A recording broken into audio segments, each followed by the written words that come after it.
నమస్తే welcome to top 10 news. దేశంతో పాటు వివిధ రాష్ట్రాలు ప్రపంచవ్యాప్తంగా జరిగిన వార్తల్ని ఇప్పుడు టాప్ 10 స్పీడ్ న్యూస్ లో చూద్దాం. ముందుగా టాప్ 10 హెడ్లైన్స్ ఓసారి చూద్దాం.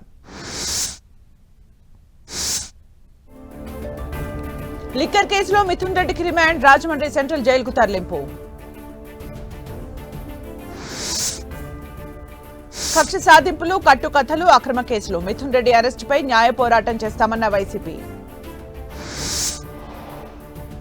ఏపీ లిక్కర్ స్కామ్ లో ఎవరిని వదిలేది లేదు, జగన్ కూడా అరెస్ట్ అవుతారన్న టీడీపీ నేతలు. పోతురాజుల విన్యాసాలు, శివసత్తుల పూనకాలు, ఆలయాల్లో సందడి, భాగ్యనగరంలో బోనాల జోష్. గిరిజనుల్ని ఉద్యోగులుగా చూపించి కోట్లు కొట్టేసిన కేటుగాళ్లు, నెల్లూరు జిల్లాలో యాక్సిస్ బ్యాంక్ కేంద్రంగా 10 కోట్ల స్కామ్.